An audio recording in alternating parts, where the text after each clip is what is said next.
Hello everyone, welcome to yet another video in this channel.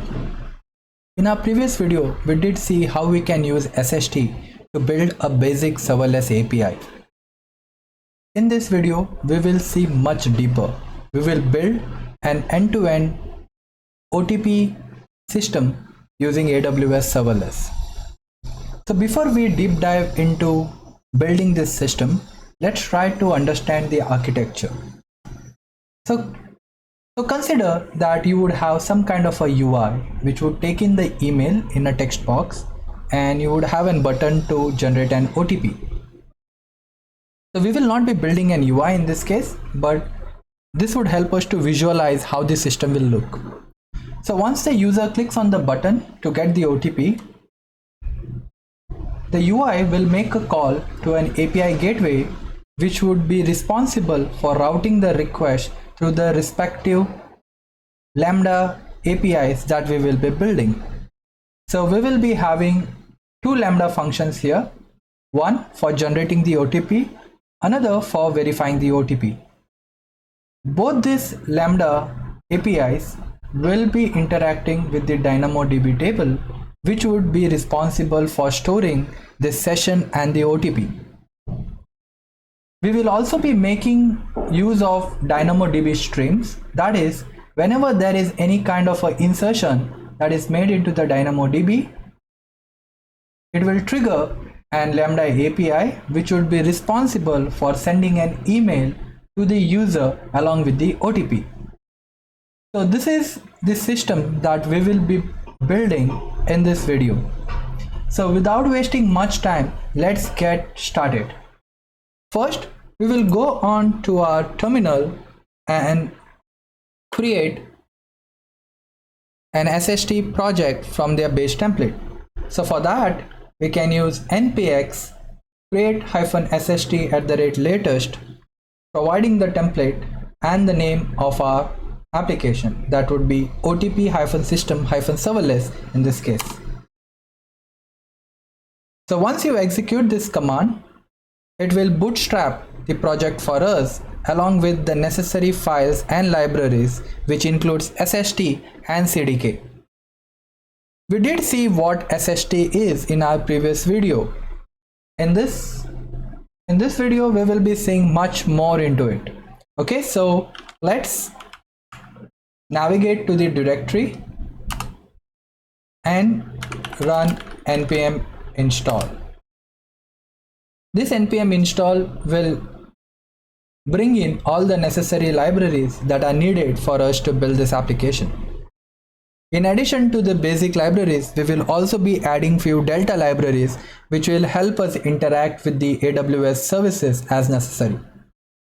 So let's wait for this process to get over.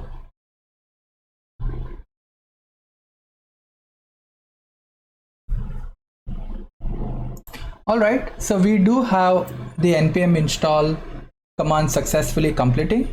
So what we will do is we will open this project in our IDE, which in my case is Visual Studio Code. Okay, so if you look into the structure, we will see there is an sst.config.ts which contains the basic configuration for the SST project. Under the stacks, we have an example stack wherein we will add all the necessary SST constructs in order to build our infrastructure.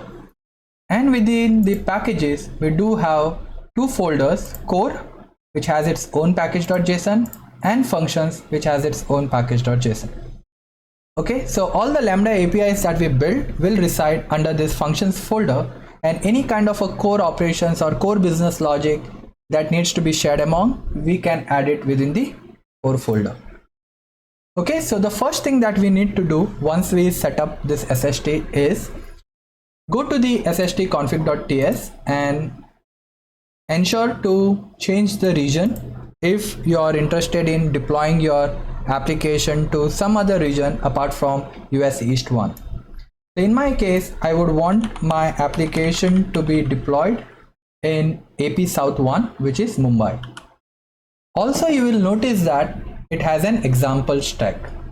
What we will do here is we will modify this example stack and create couple of stacks here. One is the API stack, which would be responsible for defining all the Lambda functions and the API gateway rules.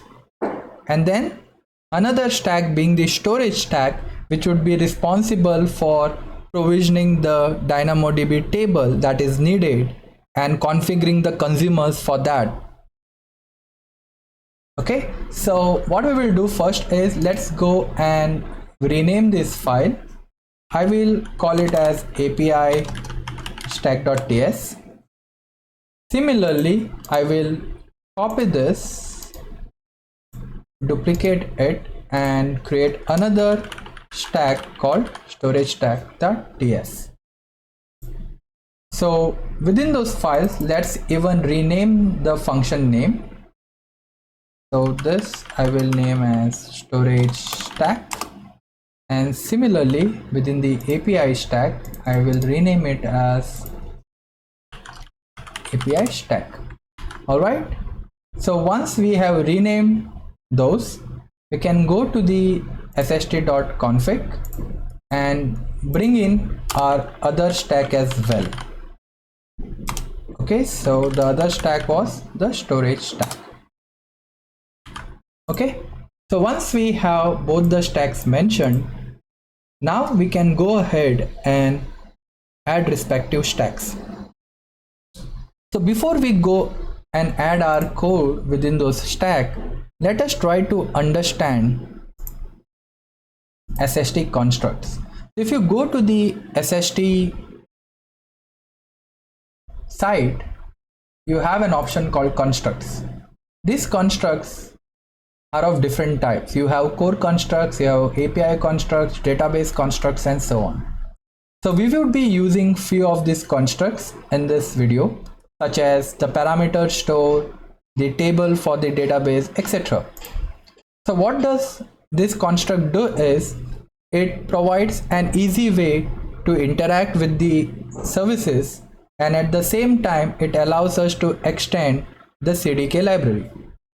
Okay, so in short, this SST is nothing but a flavor above CDK. Now, for example, in our case, we need to build a DynamoDB table. So we will be using the table construct, which has certain ways through which we can define the indexes, the streams, the time to live, and so on.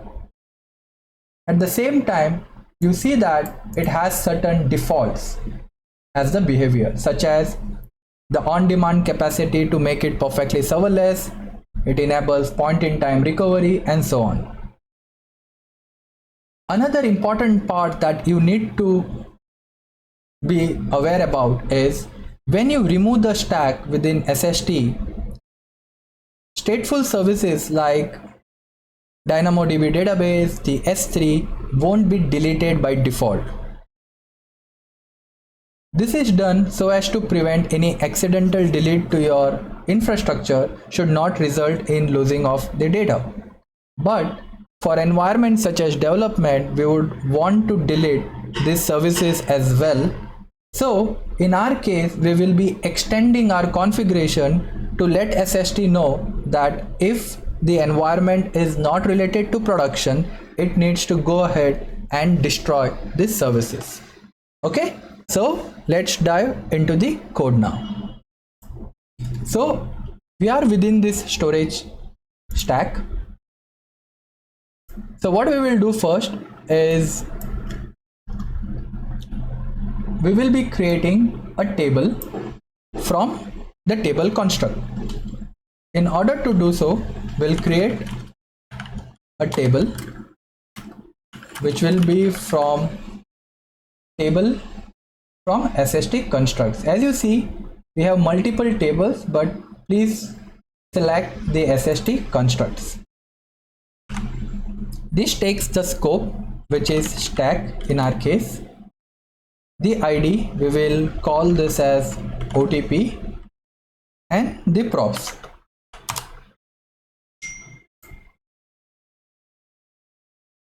Now under the props, we will be defining the fields that needs to exist within our DynamoDB table. The first field we will call as PK, which is partition key, which will be of type string, expire at, which will be number, and let's say email, which will again be a string.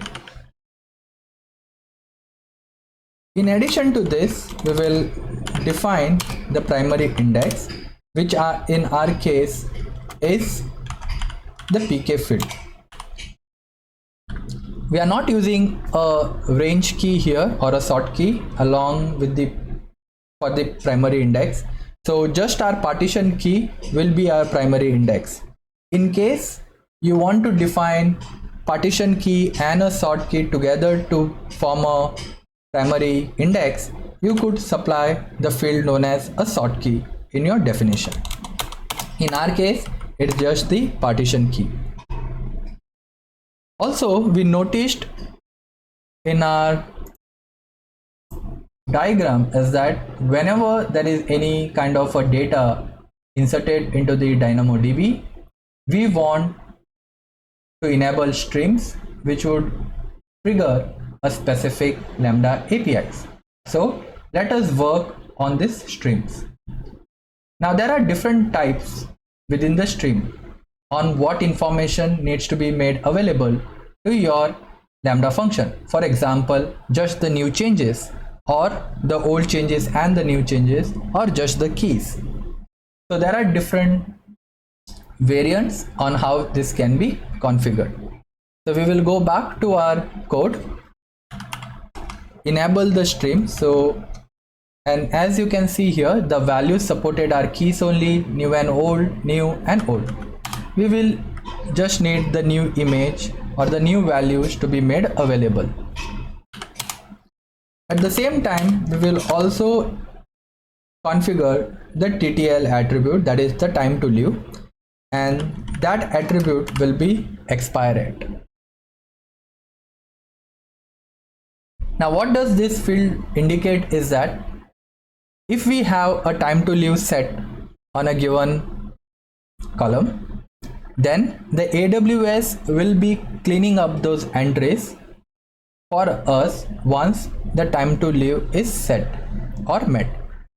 Please note that let's say if your time to live is 10 minutes, AWS doesn't guarantee that exactly within 10 minutes this entries will be removed. There would be certain delays for which before the AWS completely cleans this up. So make sure if you are relying on this attribute, then do have a check within your code in order to handle the same. So in our case also, we will be ensuring that whenever we create any OTP and we have an expire at TTL, even when we do a verification of the OTP, we will ensure that the time to live is not passed by, right? So that we can always take into consideration the expiry condition. Okay, so once we have the streams defined, we need to define who will be the consumers. So in our consumer, it will be the send email Lambda function. So what we will do is we will define consumers. We will just have one consumer, let's call it send email, and which will be a function. So we can define the function name such as send email. It will have handler. Handler is basically the file where we will have the business logic on how to process this information. So we would be creating our handlers within this functions src folder. So let's create those files.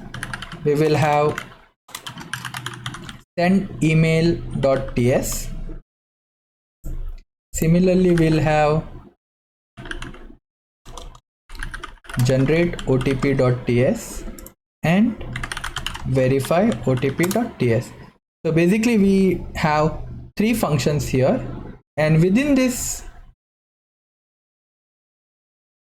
files we will have a method which will be exported known as handler.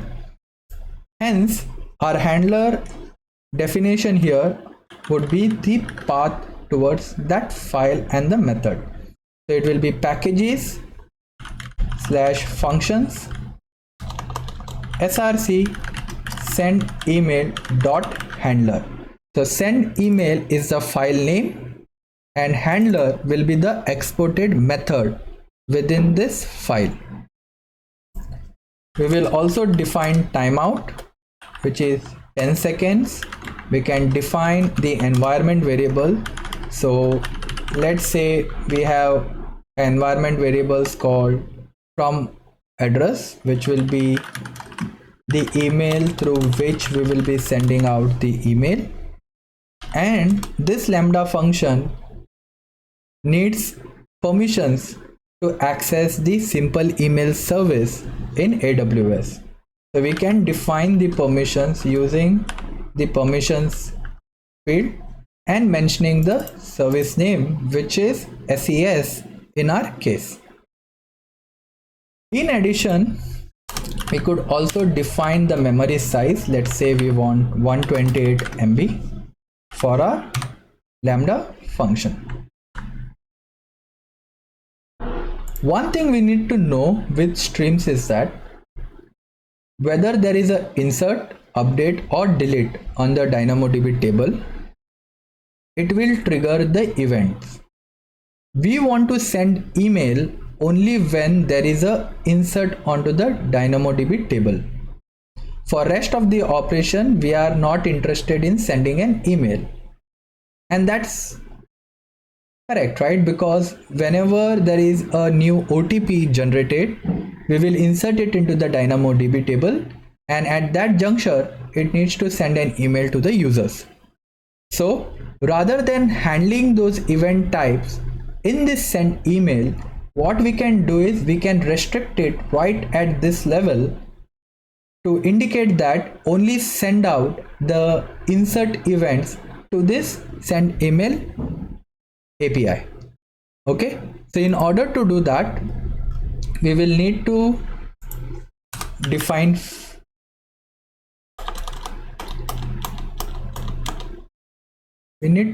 filters.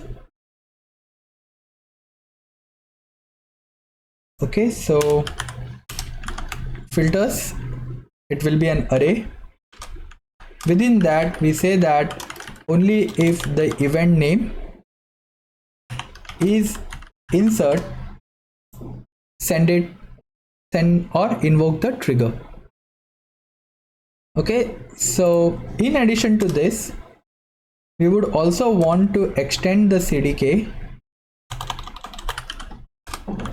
Okay, and mention the batch sizes. So the batch size we would say is 100, so that whenever there is a large, then in a batch it will be invoked. So in our send email function, we will have to iterate through the records. Okay, so batch size is 100, and there is an option called starting position, which in our case will be trim horizon. So as you could see, there are 3 different values it supports. We will be using trim horizon, which would be starting to read the last untrimmed record in the shard.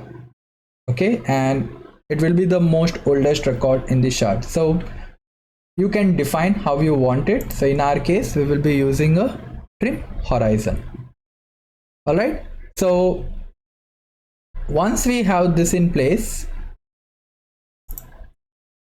okay, we will also need to add outputs. So what we will say is output the table name once the SST deploy is done. So we will be using the table name field from this table, and at the same time table ARN.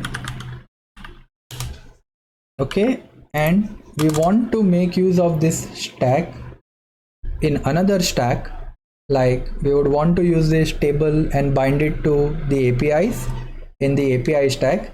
So what we will do is we will also return the table as part of this function. So this table we will be returning from this storage stack. Okay, so once we have this storage stack in place, we will go into the API stack and we will be defining our Lambda APIs. Okay, so for that we will be making use of the API construct. So let's define API, new API stack, we will call it API, and it will have certain props. Before this, since we have a couple of Lambda APIs that we will be defining, we can set some default function props so that we don't need to repeat it in the subsequent function.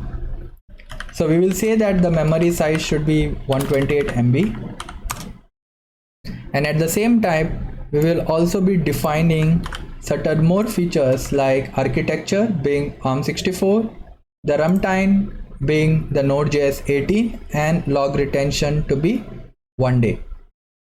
Okay, so also we will be needing the APIs to interact with the DynamoDB table so that it can insert the records and verify the records.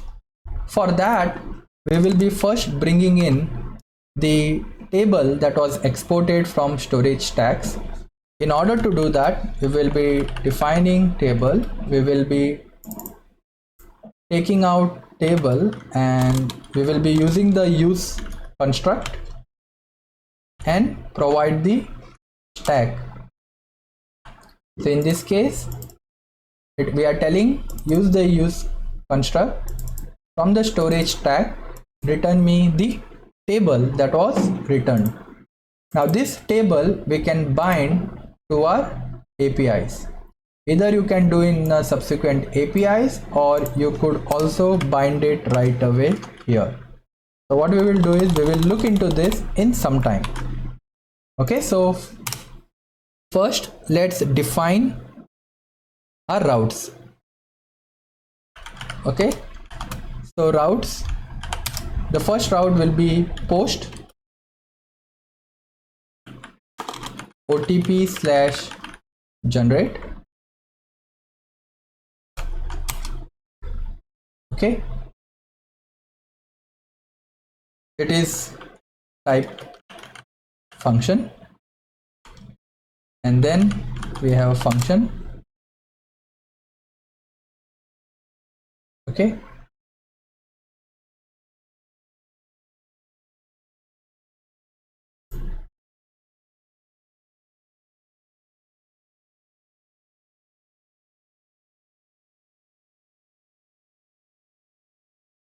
function is a string.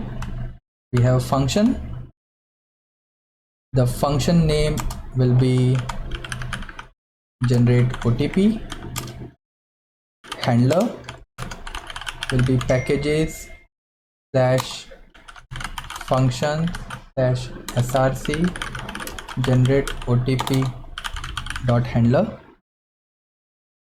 and this OTP generate will need the OTP length, which we will be sending as part of the environment variable. Okay, let's say OTP length. Now this OTP length we can either define statically here, or we can pull this up from the parameter store. So I already have this OTP length defined in our parameter store with the value of 6.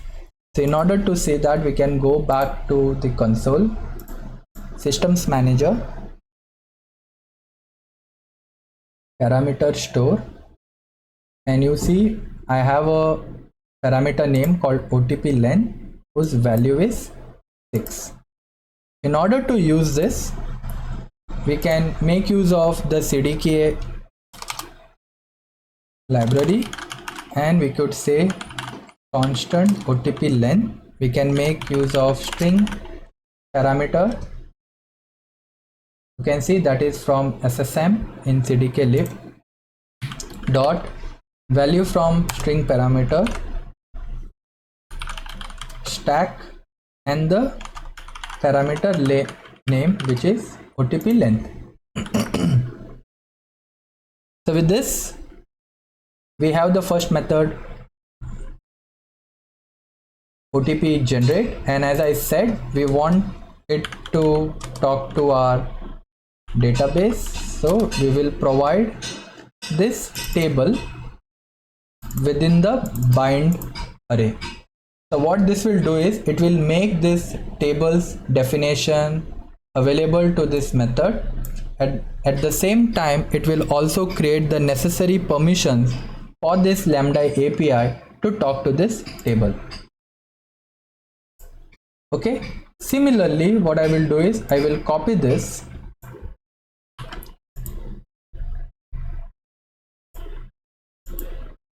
and define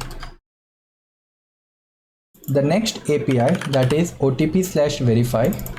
The name is verify OTP and the handler will be verify OTP.handler. I don't need this environment variable.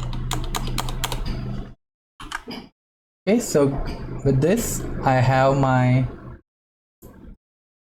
API routes defined.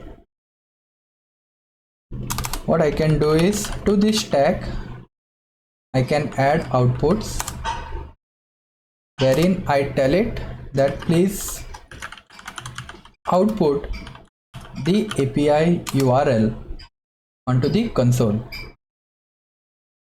and at the same time I can just return this API in case we have some other stacks down the line who wants to make use of this stack.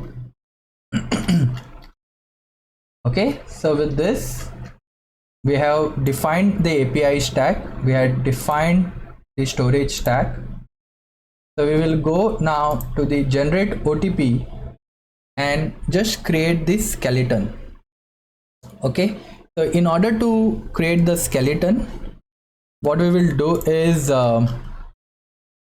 we will just create a constant export const handler, which will be async. It will be taking in an event which is of type API gateway proxy event version 2, and it will return a promise which is of type API gateway proxy result v2. Okay, so this is an arrow function and it needs this return type, so return status code 200, and in body it needs to be in string manner. So what I will do is just add a message that generate OTP was invoked. Okay, a very simple API just to ensure that our setup is correct, and we will then extend this to actually generate certain OTPs. So I'll copy this and paste it in verify as well. I'll just change the name here to verify OTP. Similarly, in the send email, what will happen is it is not an API gateway event. As you could see in the diagram, it's not invoked via API gateway, but the event is through DynamoDB. So the type will not be API gateway proxy event, but it will be a DynamoDB stream event. Okay, so I will remove the unused imports, and here I'll just output the event. Okay, so and I will do is yeah, okay, so that's fine. All right, so we do have the three methods now. So what we will do is we will go to our terminal and run npm run deploy, which would be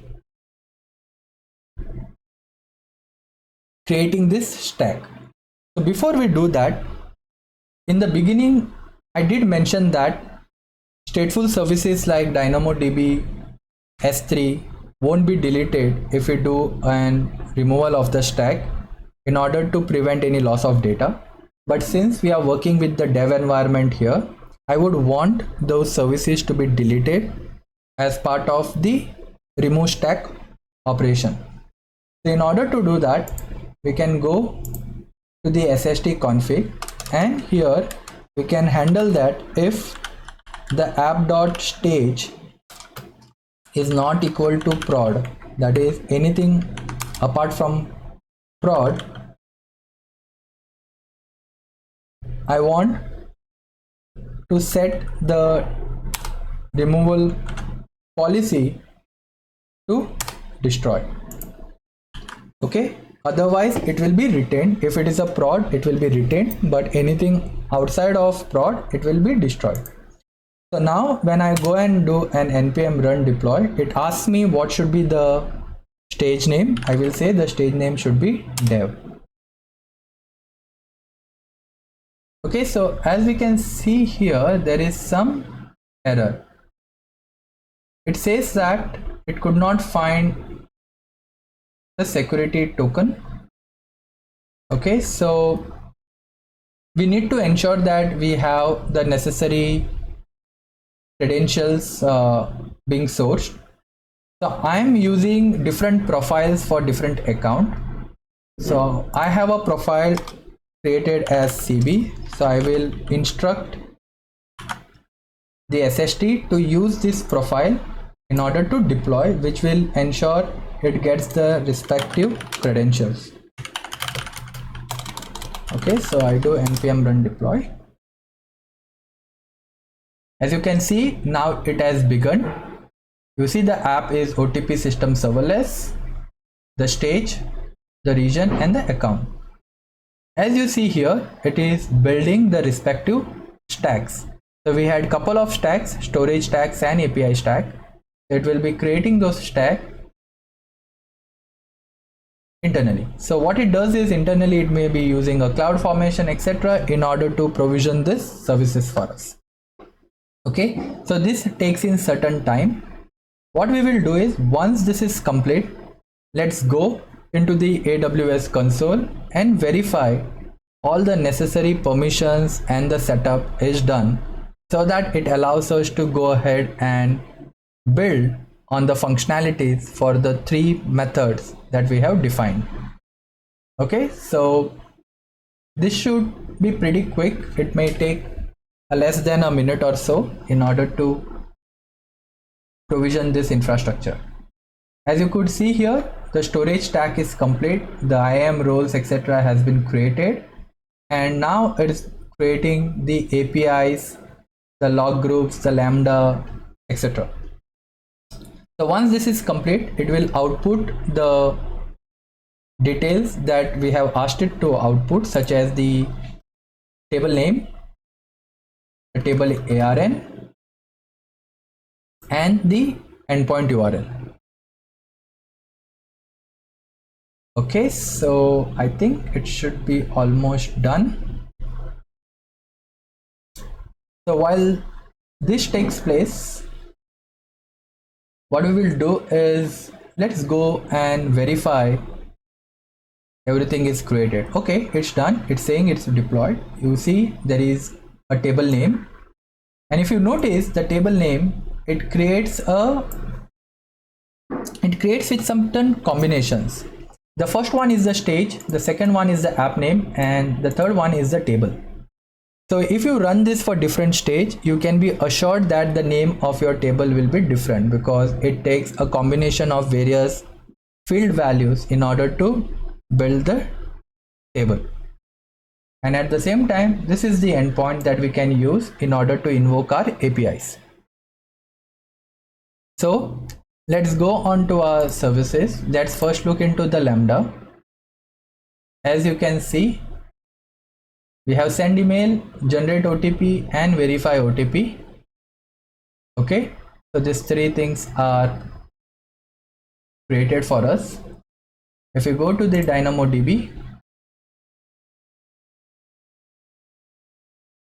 tables, you see the table is created. If you go to the export and streams, you see the stream is enabled with type as new image, and the trigger is send email. There hasn't been any records inserted, so there is no last processing. So in order to verify this, what we will do is we will go into the table and create an item. So let's say we have some session ID, hash some OTP. Okay, and at the same time we can add the other values such as expire at. So I'll just add some values here. We will be deleting this entry so that we have a clear state, but just for testing purpose we will create the necessary records.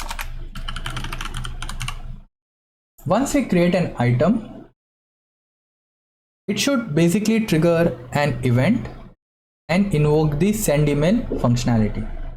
So let's look into the table, go to export and streams, and as you can see the last processing result is okay.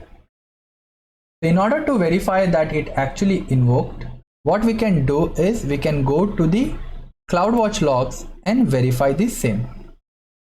So for that we will go to the Lambda, click on the send email. If we go to monitor, you should be able to see the logs. As you can see the recent invocation that happened.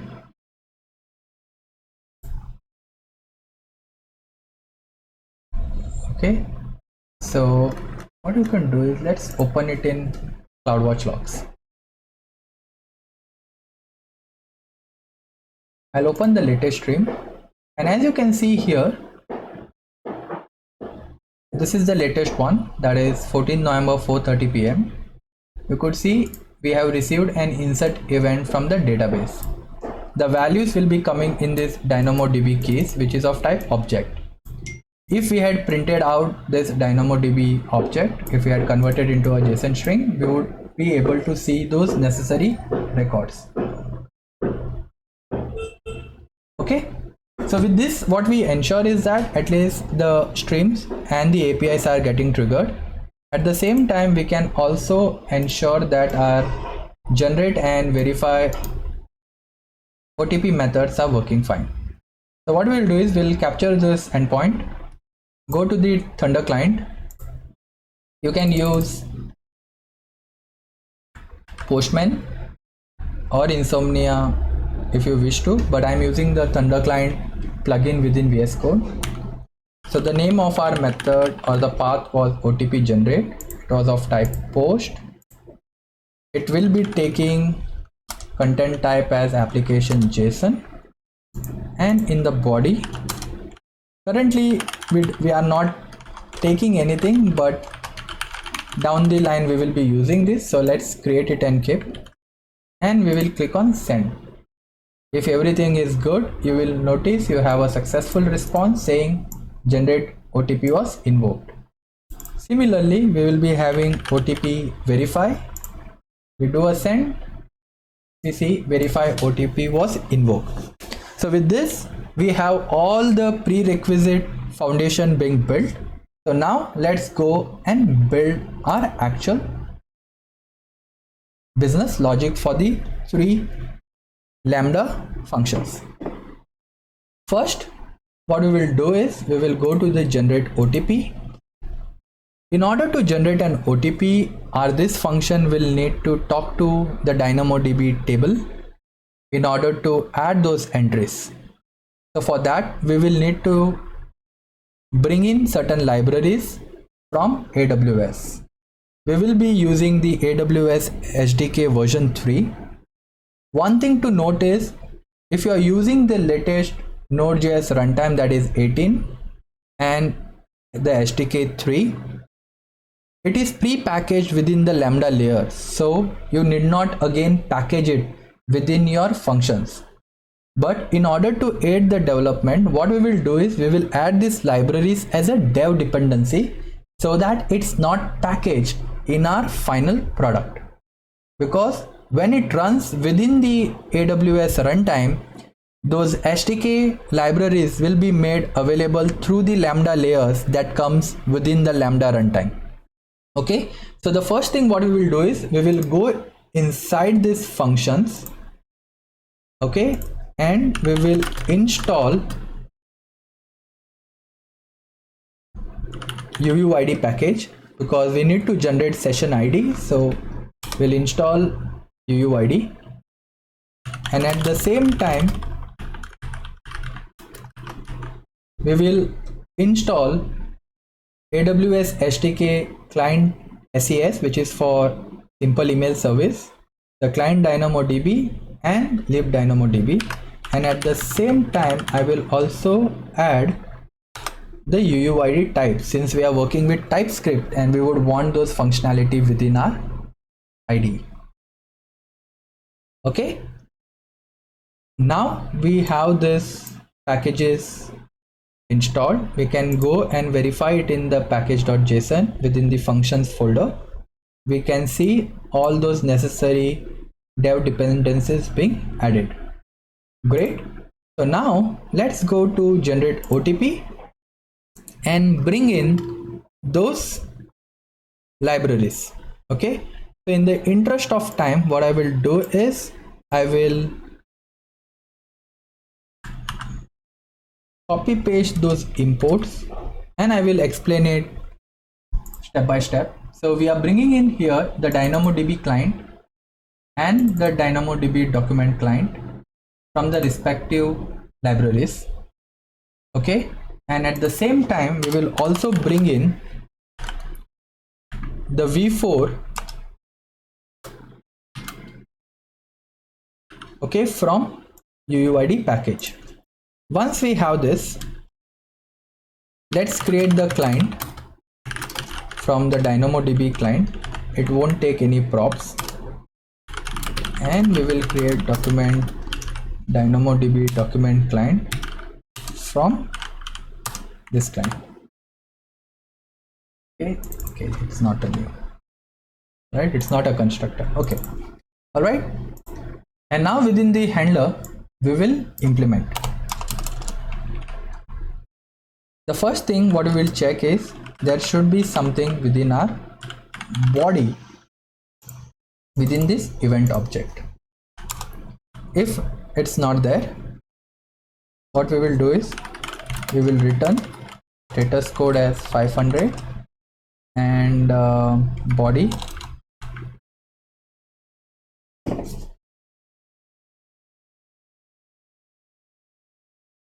json.stringify. We'll just have an object called error through and message being internal server error, please contact admin. Okay, very simple. Now within this event.body, if it is present, what will happen is whatever you provide as body, the request payload, it will come in as string. We need to convert it into a JSON object. So we can use json.parse and parse this event.body. Okay, within this body we will be sending email for which we want to generate an OTP. Okay, now in the DynamoDB table we had a partition key called pk. The way how we would store the value within the pk would be we will be generating an session ID, then we will have a hash and then the OTP. The session ID will be returned back to the client, whether it's an API to the UI, and the OTP will be sent as an email. So the combination of session ID and the OTP from different source will have to be passed to the verify OTP method in order for the verification. Okay, so what we will do is we'll create a session ID which would be UUID v4. It will basic UUID, and what we will do is we will generate an OTP. Okay, if you remember, for the OTP generate we were passing an OTP length as part of environment variable. So we will make use of that in the generation of the OTP. Okay, so what we will do is we will create a OTP method, okay, which will take in the length. It will give you a random OTP based on the numbers within our characters and for the given length. Okay, so this would just give you a OTP based on your length and it will return. So what we will do is we will call this generate OTP. Whatever comes in will come as string, so we need to convert it into a number, and process.env, it was OTP length. Okay, great. Now we have the session and the OTP. Now let's create the input param for our DynamoDB table record. So we will call it as input. It takes in item. Okay, we will need to provide a prime partition key. As I said, the partition key is a combination of session ID hash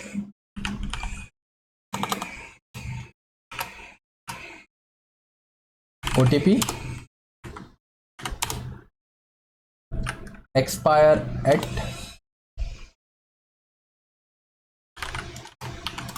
will be math.floor new date get time 1000 into we will need the OTP expiry in minutes into 60. Let's define this. Either this we could hardcode or we could take in from the parameter store and passed in as a environment variable. Okay, and we have email, which will be email. At the same time, we also need to mention what is the table name. Okay, in order to get the table name, we could make use of the SST node construct.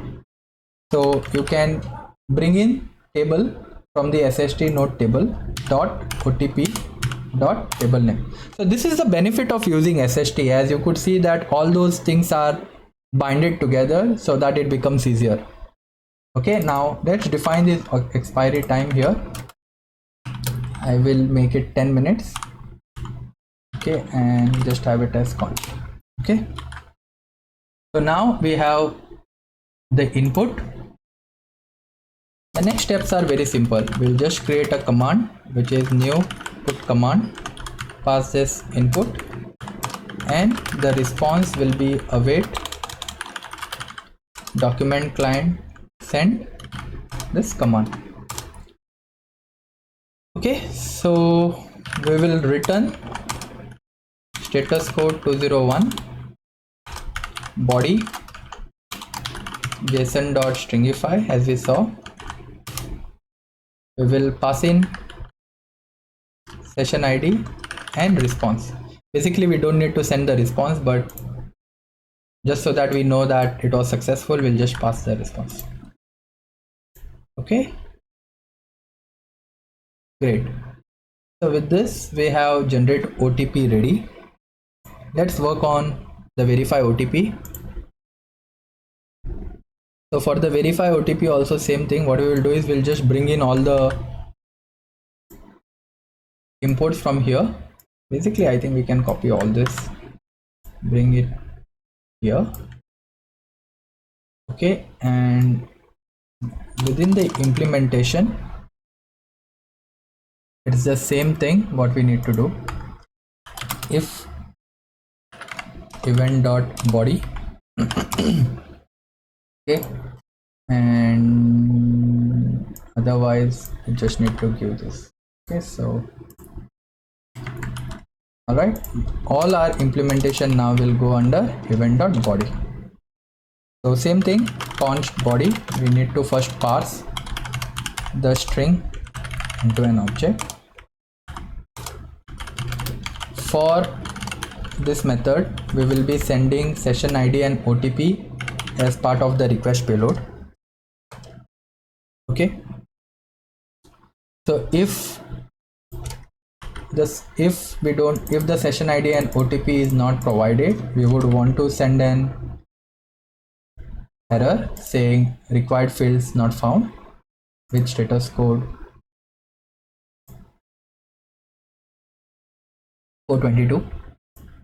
Okay, if everything is good, we will need to check for the existence, right? So we need to check for the existence. So for that, first we will prepare the partition key. As you know, it is a combination of session ID hash, OTP. Okay, so we will use a get command. Okay, we will tell it to OTP table name. The key that it needs to use is PK.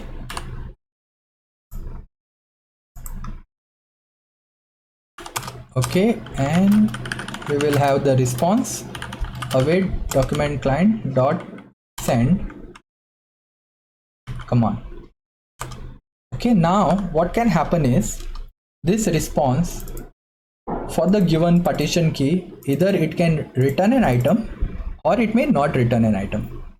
Even if it returns an item, we will need to ensure that the expiry is not passed by, right? Because as I mentioned, though we have a time to live set on the expiry, it is not necessary that AWS will clean it up soon, right? So it's always a practice for us to handle those use cases within our implementation. Okay, so what we will do is if response.item exists and response.item expire at is greater than mat.floor new date dot get time 1000, right? So basically we are just ensuring that it is not expired. If it is not expired, we will just return 200 with success through, and if this doesn't satisfy, what we will do is we will return 403, we'll say error through, and we will pass in a message saying invalid token, either incorrect or expired. Okay, so with this we have our verify method also implemented. So let's go to the last one, that is the send email. So for the send email, we will bring in the respective libraries from the client SAS. We need send email command and SAS client. Okay, so let's create the SAS client, which is new SAS client. The props will be empty.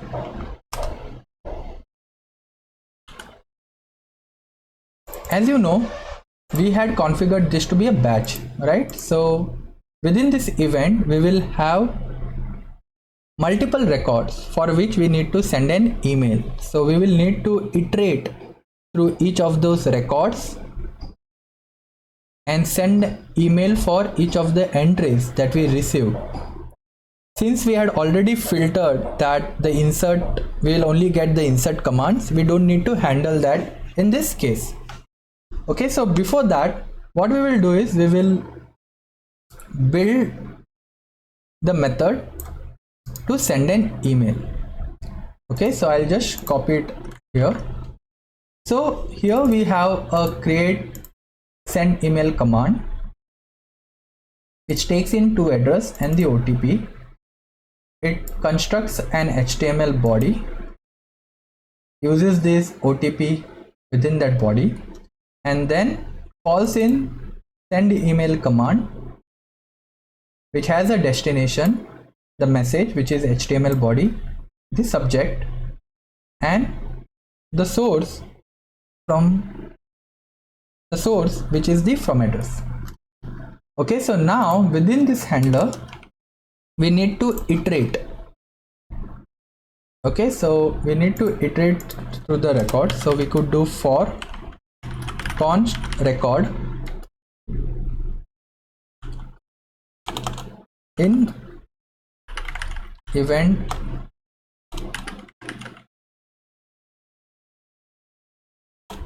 okay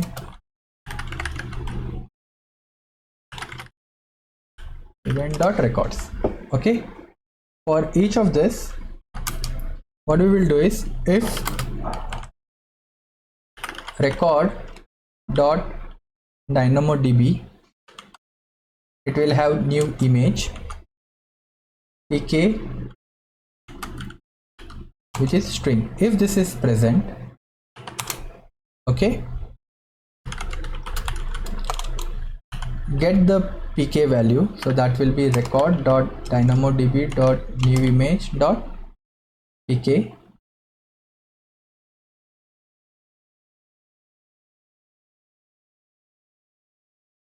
S, and we know that we had this hash, right? So we will split it based on hash. So this will give us two elements, pk0 and pk1. So the OTP will be pk of 1, right? And the to address will be part of DynamoDB new image there will be email and S. Okay, so if this to address is present, we would want to send the email. So send email command equal to, this is a method which we had created. So const result equal to await SAS client dot send email command, and we will just do a console.log email sent to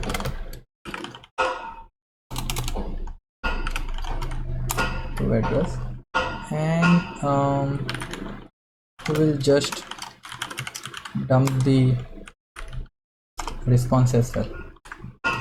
Okay, great. So we have this implementation now. So we will go back to the terminal and do a npm run deploy.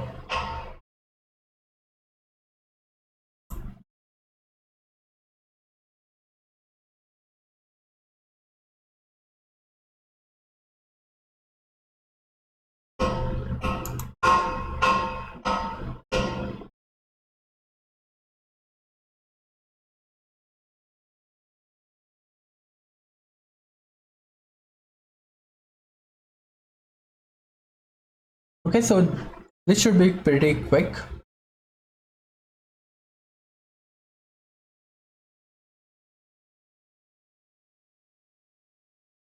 So as we see, it is completed. So what we will do is we will go back to our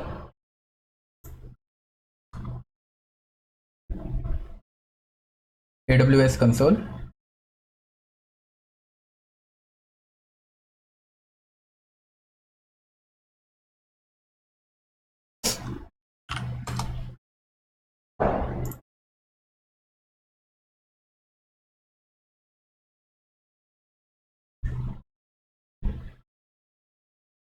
Okay, so we are back into the AWS console.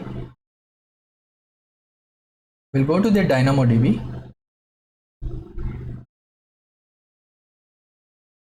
We had added one entry manually, so we will delete it so that we start with the clean state. Okay, one thing before we deep dive here, we will look into the simple email service. In order to send an email, you will need to have certain verified identities.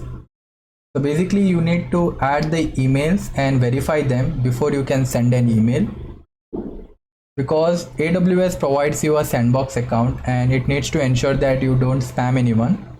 So for your testing, you create a verified identity, add your email by clicking the create identity, on which you will receive an email you need to verify. Once you verify, the identity status will be verified.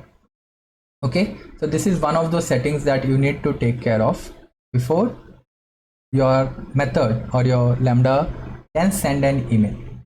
Okay, so what we will do is, now since we have tested, we have this verified identities, the DynamoDB is clean. We will go back to our method. Let's go to the generate, which takes in the email. Okay, and click on send. As you can see, the status is 200 and we have got the session ID. Let's go and verify the DynamoDB table. We do see, click on root table items. Okay, we do see one entry now. The session ID hash, the OTP. The OTP is 343086, right? So the session ID was written back to the client, which could be the UI, and the OTP would have been sent to the email, right? So what we will do is we will go and check the email. As you can see here, I have received an email. Okay, you see 343086, 343086. Okay, so we copy this OTP. Okay, we go back to our under client and let's verify this code. The verification payload, it takes in the OTP and the session ID. This was the session ID. We'll copy and we will paste. Let's click on send. If everything is good, we should get success as through, which is correct. Okay, and if there was any problem in the code, let's say we change it and do a send, you would get a 403 forbidden, which says it's a error through, and with the message invalid token, either incorrect or expired. So what happened in this process is that the generate OTP created the key with session ID and OTP, which triggered the stream, which invoked this send email lambda function, which used the data from the stream record and send the email to the user using the SAS. If we go back and look into the lambda function here, under the send email configuration, you notice all the permissions are there because this was the permissions that we had set. If you go to monitor, view CloudWatch logs,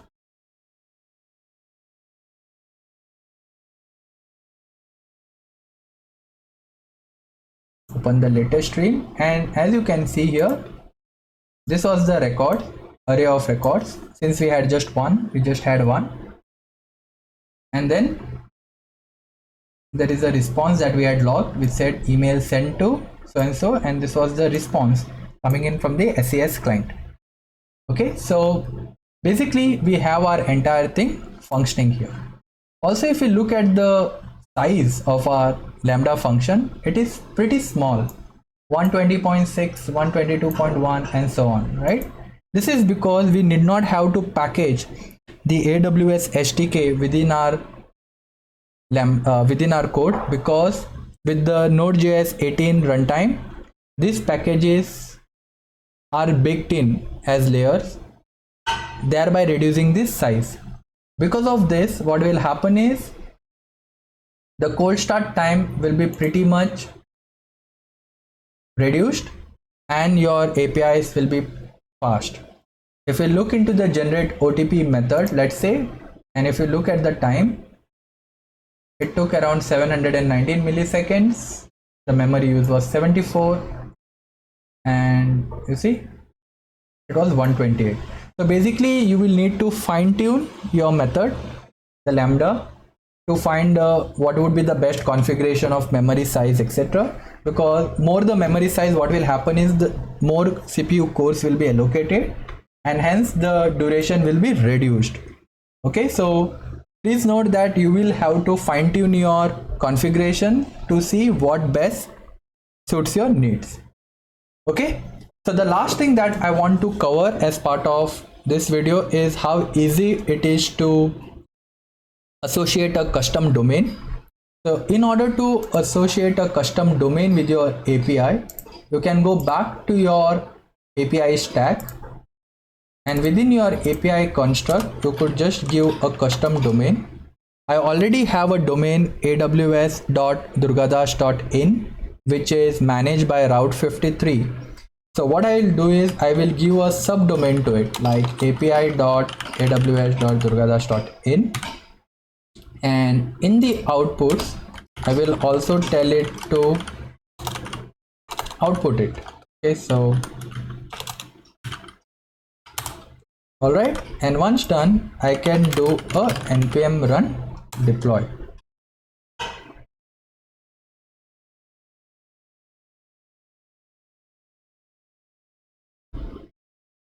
So as you can see here, all the other stacks will pretty much complete fast, but the API stack will take some time because now it needs to create the necessary certificates, create the hosted zone entries, and so on.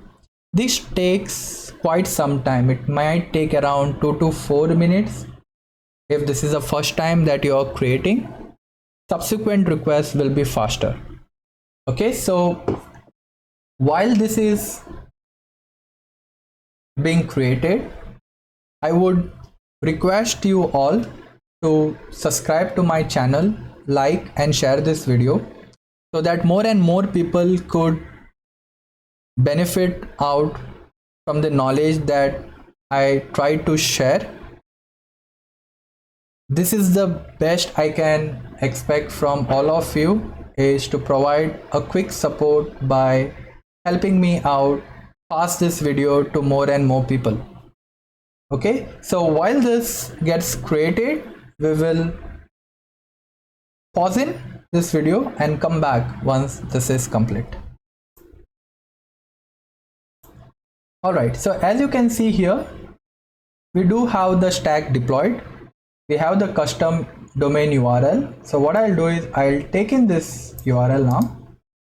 I'll go back to my Thunder client, and instead of using the AWS generated hostname, I will use my custom domain, and I'll execute the request. If everything is good, you will see a response. As you could see here, the OTP was wrong, so we got the message, but the main intention of this was to show that we could now invoke and access those APIs using our custom domain. So let's say if I change this to a successful one, you notice we have a successful result in place.